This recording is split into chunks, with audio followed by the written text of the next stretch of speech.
Hammaga assalomu alaykum. Men Jamshid Taimov. YouTube bilan 9 yildan beri professional shug'ullanib kelaman. Bu mening asosiy ishlarimdan biri.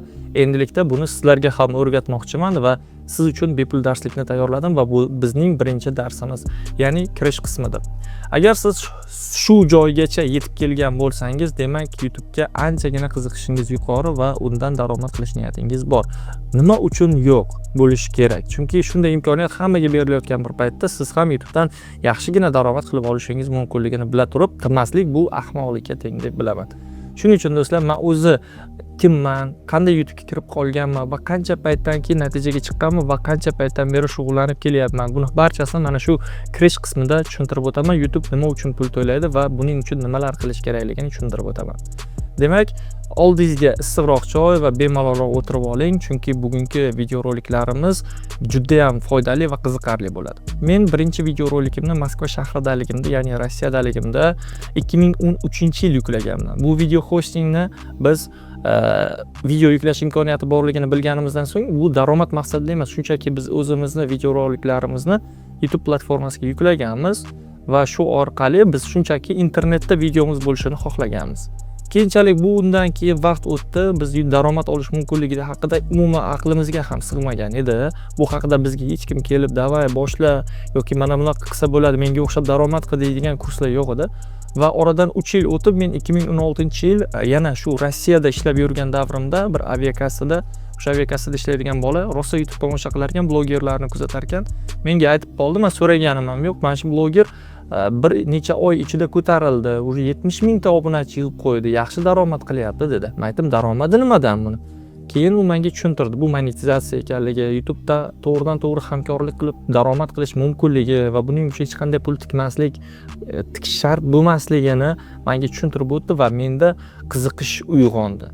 Ya'ni o'sha qanday qilib oson pul bo'lishi mumkinki, men uni topmasligim kerak deb turib, men o'sha kundanoq videoroliklar tayyorladim va hozirgi kungacha 2016-yildan boshlagan bo'lsam, mana hozirgi kungacha men YouTube bilan professional tarzda shug'ullanib kelmoqdaman. 2017-yilda men vatanga qaytdim, barcha ishlarni tugatdim, chunki YouTube'ni asosiy ishim sifatida ko'ra oldim va unda kelajagimni ko'rganim uchun YouTube bilan professional shug'ullanish kerakligini tushunib yetdim. Va hozirgi kunda YouTube bilan shug'ullanib kelmoqdaman. Barcha orzularimni amalga oshirdim va vatanimizda turib yaxshigina daromad qilishga erishdim va buni sizlarga o'rgatmoqchiman.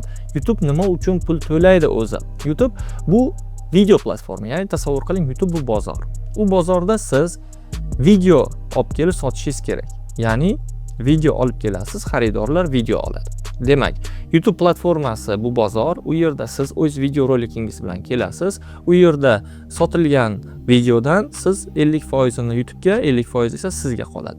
Shuning uchun aytmoqchi bo'lganim, YouTube'da shunaqa ishlaydi-ki tizim. Agar YouTube video rolikingizda reklama joylashtirsa, uni 50% sizga yoki 45% ga 55% bo'linadi. Sizga misol uchun 45%, 55% YouTube'ga yoki bo'lmasam 45% YouTube'ga, 55% sizga bo'ladi.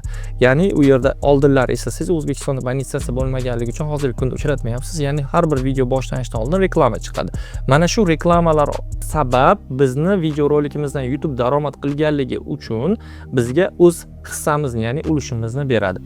Ya'ni biz 1000 ta obunachi 4000 soat yig'ganimizdan so'ng bizni video roliklarimizda undan oldin ham chiqishi mumkin, lekin bizga daromad sifatida pul to'lamaydi. Lekin undan keyingina bizga ham daromadidan ulush ajrata boshlaydi va shu AdSense orqali sodir bo'ladi. Ya'ni siz prosta video roliklarni, zo'r ideyalarni, zo'r g'oyalarni, kontentlarni yuklaysiz va YouTube'ning o'zi reklama beruvchilarni jalb qilib, videolaringiz boshida, o'rtasida reklama joylashtiradi va undan kelib tushgan 100 so'mni 45 so'mi o'ziga, 55 so'mni sizga qilib bo'lib beradi va siz har oyning 23-sanasida YouTube'dan daromadlaringizni olishingiz mumkin bo'ladi. Demak, agar siz YouTube va men haqimda yetarlicha tushunchaga ega bo'lib olgan bo'lsangiz, keyingi darsimiz YouTube'da qanday qilib kanal ochish shu haqida bo'ladi. Keyingi darsimizda sizlarni kutib qolaman. Albatta bir narsani eslatib o'tmoqchiman. Agarda siz menga ishonmasangiz, video darsliklarimizni tomosha qilib o'tirmang. Ya'ni ko'pchilik shu narsaga e'tibor qilmaydi, ya'ni shubha bilan qaraydi. Shubha bilan qarash yaxshi, lekin ustoz tanlagandan keyin unga shubha qilish yomon. Ustozdan baraka topish uchun albatta unga ishonish kerak, uni gaplariga shubhasiz amal qilish kerak va uni hurmat qilish kerak. Agar siz menga shubha qilib men aytganlarimni amalda sinaydigan bo'lsangiz, albatta men bu narsani ko'p sinab ko'rganman. Shubha qilgan shogirdlarda natijalar deyarli bo'lmaydi. Ishoning, harakat qiling, albatta natija bo'ladi. Hurmat qilsangiz baraka topasiz.